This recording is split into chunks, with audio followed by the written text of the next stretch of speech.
to you Emmi in the City, a great Chicago fire. My throat was as parched as the dusty air, and it was getting hard to swallow. Wandering through that wasteland of terrified, sad faces was awful. I'd never seen more people looking so desperate, even on the ship coming to America. On the ship, plenty of people had been sick and frightened, but they'd had hope too.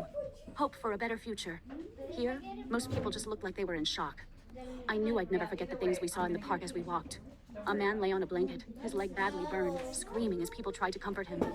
A prayer group stood in a circle singing hymns. A mother ran after a naked, soot-covered toddler who was trying to escape with someone's shoe. A pregnant woman lay on her back, giving birth. She wailed into the air while people gathered around and tried to make her comfortable. I stared and stared, but Kara didn't look shocked at all.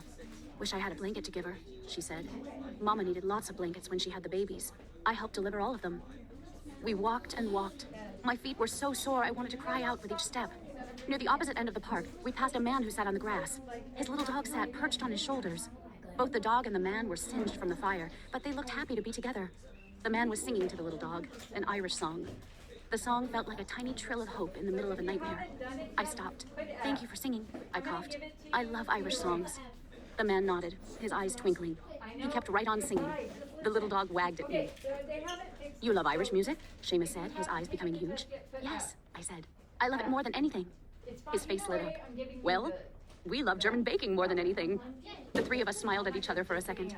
Then Kara suddenly jumped up and down. "Ma! Pa!" she screamed. She took off running for a group of sooty people huddled together on a blanket. There was a man and woman and about 6 kids. I could just make out the red hair on some of them. Seamus followed her, also shouting, "Kara! Seamus!" the family was calling. Some of the little kids scrambled to their feet and threw themselves at the twins. The mother and father got up too, their faces amazed. They swept the twins into tight hugs. There was a lot of exclaiming and crying and laughing. As I got closer, I could hear the mother shouting. "Where did you get to?" she asked, squeezing Seamus so hard he yelped. "You didn't come back!" "I know, Ma, I'm sorry," mumbled Seamus. "We're sorry. We tried to find you." I walked over to them slowly, the lump in my throat getting bigger. "Ma? Pa? This is Emmi," Kara said, her arms around her father. "Our new friend. We helped each other make it here." "Hello, Emmi," Mr. O'Dowd smiled down at me. He was even taller and skinnier than Papa. "We're so happy you're all right." Seamus and Kara sat down, looking dazed and stunned in their relief. I sank onto the grass next to them like a stone. It felt like my legs might never move again. I could hardly believe we'd found their parents.